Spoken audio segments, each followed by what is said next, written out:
এখন পর্যন্ত যে আসলাম সীমান্ত রক্ষিত দেখিনি। কেনান, হেজাজ সহ এই সকল এলাকায় গোত্রভিত্তিক প্রশাসন ব্যবস্থা রয়েছে। এদের আয়তন এবং সীমানা সুনির্দিষ্ট নয়, কিন্তু মিশর প্রাচীন সভ্যতার অধিকারী এবং সুশৃঙ্খল সামরিক বাহিনীর অধিকারীও বটে। তবে সীমান্তের অধিকাংশ জায়গাতেই এদের প্রহরী রয়েছে। মিশরের ফেরাউন পৃথিবীর সর্বাপেক্ষা শক্তিশালী শাসক।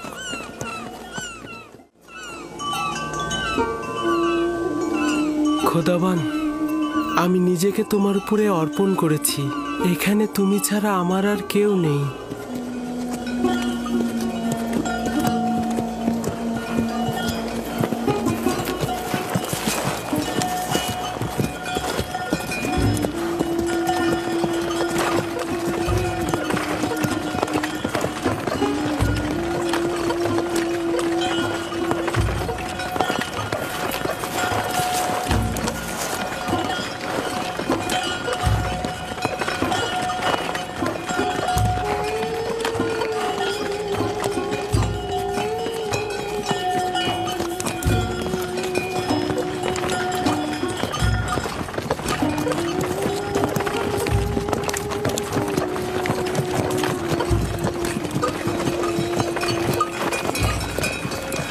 এটাই হচ্ছে মিশরের সীমান্ত।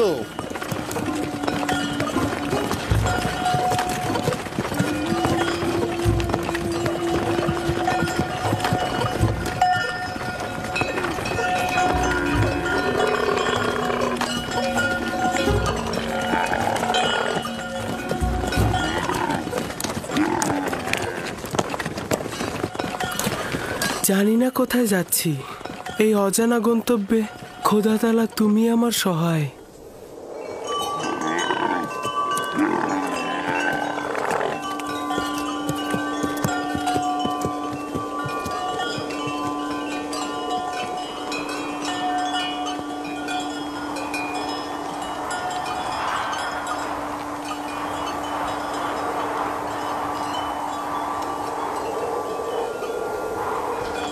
এই দাঁড়াও! তোমরা কারা? কোথা থেকে এসেছো? মালেক ইবনে জার, বাবেল থেকে।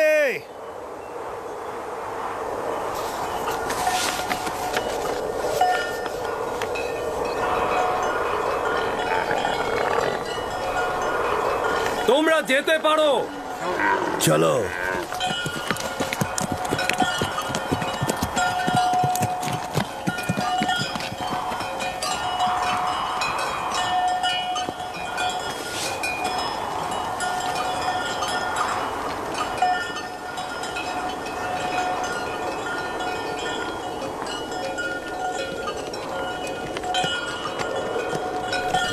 ওরা কি আপনাকে চেনে? হ্যাঁ, চিনবে না কেন? আমরা অনেক বছর ধরেই মিশরের ব্যবসার কাজে যাই। মিশর অনেক প্রাচীন আর সুসভ্য দেশ। শাম আর ক্যাননের সাথে মিশরের পার্থক্য অনেক। আজব ধরনের পোশাক পরেছিলেন, তাই না? হ্যাঁ, ওদের মাথার মুকুটটা একদম গোখরো সাপের মতো। এটা সর্পের ভূমি বলে প্রসিদ্ধ। মিশরবাসীদের ধারণা যে একটা আজদাহা সাপ এই ভূমিকে রক্ষা করে চলেছে।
আমাদেরও গরু আর ভেড়া রয়েছে, তবে এই পরিমাণ নয়। এরা অনেক সম্পদশালী না? এই যত সবুজ ফসলি জমি আর পশুর পাল দেখছো, সবকিছুর মালিক ওদের দেবতা আমুন। মানে আসলে মন্দিরই এগুলোর মালিক, বাকিটার মালিক ওদের রাজা আমুন হতে। এখানে জনগণের নিজের কোনো সম্পত্তি নেই। তার মানে মিশরের খোদার গরু আর ভেড়া রয়েছে? সবকিছু ওই খোদারই, কোনো আপত্তি নেই তো? প্রকৃত খোদা তিনি, যিনি সবকিছু সৃষ্টি করেন, কিন্তু নিজের জন্য নয়।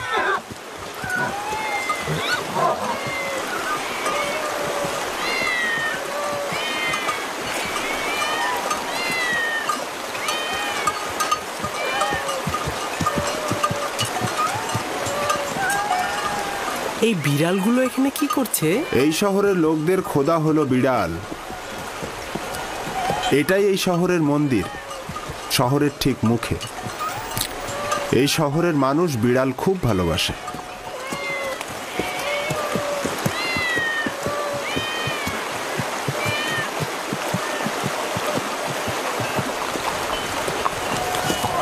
কি ব্যাপার, আমার দিকে ভাবে তাকিয়ে আছো কেন? আমি কিন্তু বিড়াল পূজারী নই। আর অন্য সবার খোদা তোমার খোদার মতন ত্রুটিহীন আর অতুলনীয় নয়। জনাবে মালিক, এই শহরের খোদা হচ্ছে বিড়াল, তারা আবার খাবারও খায়। খুব বেশি অবাক হয়েও না, এই অঞ্চলের খোদারা জীব জন্তু চারণভূমি এমনকি স্ত্রী সন্তানেরও মালিক।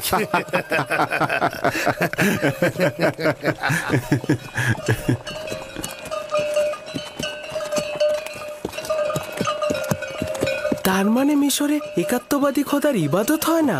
এখানে এক খোদার ইবাদত অপরাধ।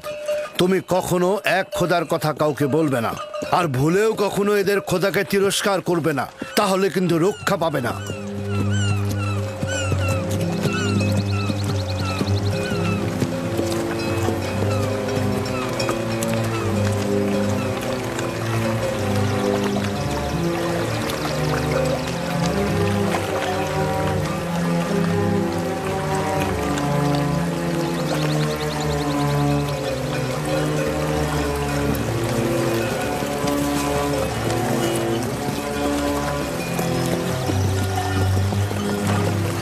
কত বড় নদী!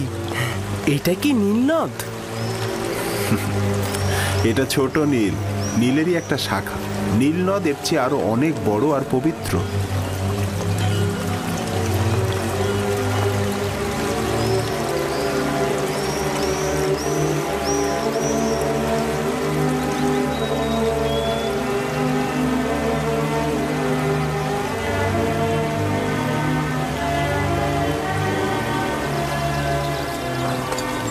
কেন পবিত্র? মিশরের লোকজন সবকিছুই নীল নদ থেকে পেয়েছে। নীল নদ না থাকলে মিশরও থাকতো না। তবে এখনো কেউ এই নীলের সূচনা স্থল দেখেনি। বলা হয় মিশরের খোদা এর উৎপত্তি স্থলটা জানেন। এই নদী দক্ষিণ দিক থেকে উত্তরে প্রবাহিত হয়েছে এবং ভূমধ্য সাগরে গিয়ে মিশেছে। আমরা এখন উত্তর থেকে দক্ষিণে প্রাচীন শহর টেবসের দিকে যাচ্ছি। তেবস আমন খোদার শহর।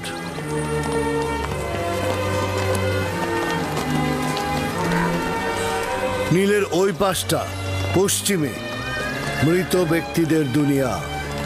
ওই যে বড় পিরামিডগুলো মিশরের ফেরাউনের সমাধি। এটাকে মমফিস বলা হয়। এই জায়গা থেকে নীল নদ বিভিন্ন শাখা প্রশাখায় বিভক্ত হয়েছে।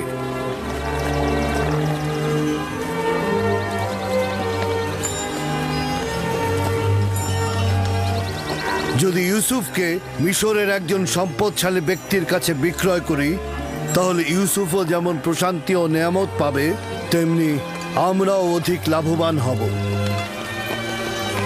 আফসোস, যদি ইউসুফকে বিক্রি না করা লাগতো। সেটা সম্ভব নয়।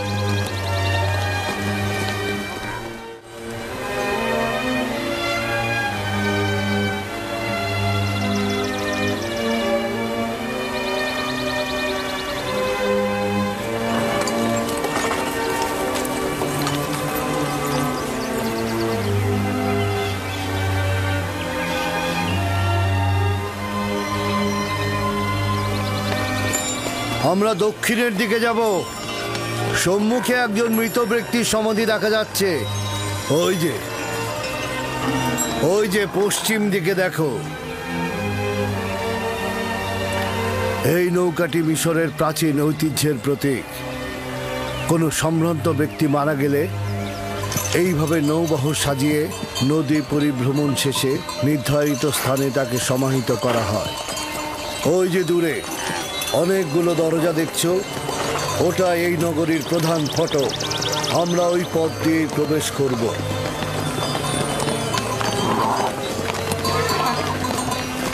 এই হলো 100 দরজা বিশিষ্ট তেবস শহর। 100 দরজা? আসলে দরজা 10টার বেশি নেই, কিন্তু মুসাফিরগণ এই শহরকে তাদের নিজেদের চোখে দেখে। তারা তাদের শহরে ফিরে এই 10 দরজাকে 100 দরজা বানিয়ে বলে।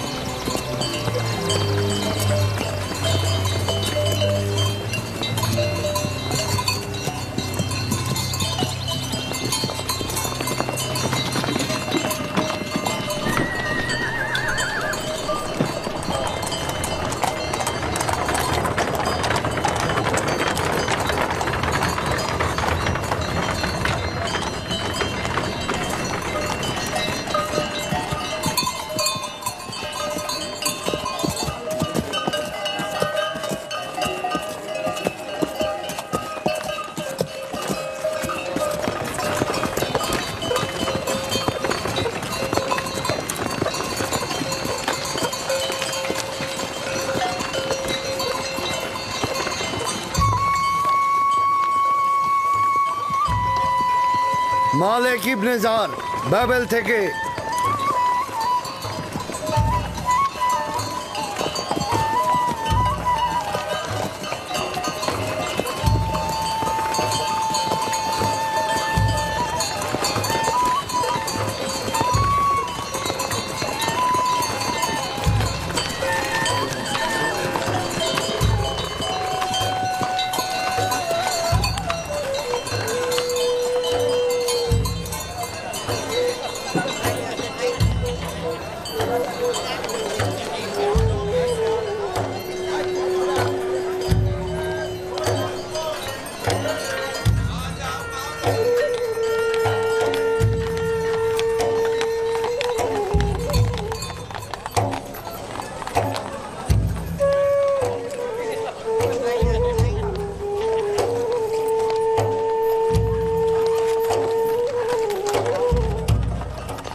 কি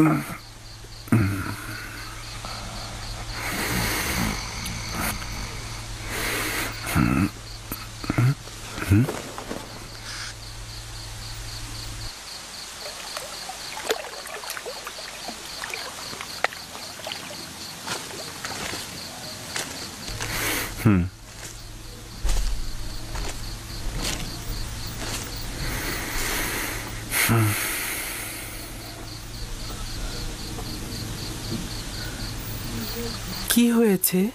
কেন ঘুমাচ্ছেন না? আমার ভয় লাগছে তুমি পালিয়ে যাবে।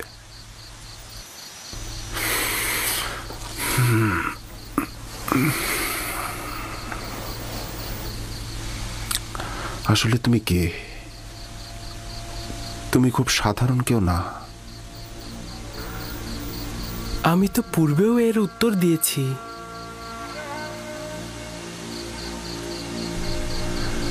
আমার খোদা তোমার খোদার থেকে দুর্বল আর অক্ষম।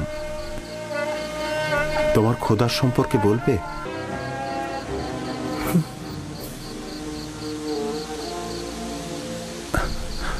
তোমার খোদা হাজির, তোমার খোদা নাজির। আমি সবখানে তার অনুগ্রহ দেখেছি। কত সহজেই তুমি তার সাথে সম্পর্ক স্থাপন করো। সে তোমার ডাকে সাড়া দেয়, তোমার দোয়া কবুল করে। তোমার অন্য ইনসানের সাথে কুদরতের পার্থক্য রয়েছে। তুমি কে? খোদা ভালো কাজে সাড়া দেয়, সহযোগিতা করে। তোমার এই খোদাটা কে যে সব জায়গায় তোমার সহযোগী? তুমি তো এতক্ষণ তার বর্ণনায় দিলে।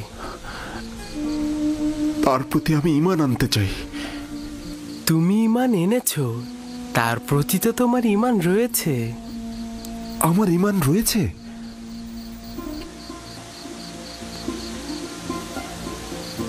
তুমি আমার খোদাকে সবখানে হাজির দেখেছো, তাকে সব কর্মে শক্তিশালী জানো। তোমার দৃষ্টিতে সে সকলের আশ্রয়দাতা, উত্তরদাতা। নিজের খোদাকে তুমি দুর্বল ও অক্ষম আখ্যায়িত করেছো। এগুলোই ঈমান। তার মানে আমিও তোমার মতো এক খোদার ইবাদতকারী? কাশ্মীরের ছাপা পাওয়ার রাতেই তুমি ঈমান এনেছিলে। আমি তো তোমার কথা শুনে বুঝতে পেরেছিলাম। তুমি কে? সত্যি করে বলো, তুমি কে? তুমি আমাদের সম্পর্কে এত অবগত। তোমাকে তোমার এক খোদার কসম, সত্যি করে বলো তুমি কে? বলো। কসম দিও না, বলার অনুমতি নেই আমার। আমার ইচ্ছায় কিছুই হচ্ছে না, সবকিছু খোদা তাআলার ইচ্ছাই হচ্ছে। এবং সেই পবিত্র ইচ্ছা পূরণের জন্যই তিনি আমাকে মিশরে এনেছেন। পবিত্র ইচ্ছা? আমাকে কিছুটা তো বলো। আমি জানি না, ভবিষ্যতে অবশ্যই জানবেন। আমি চাই না মালিক তোমাকে বিক্রি করুক। আমি অবশ্যই বাধা দেব। খোদাবান সব বিষয়ে অবগত। যদি তিনি আমাকে গোলাম হিসেবে চান, আমি রাজি।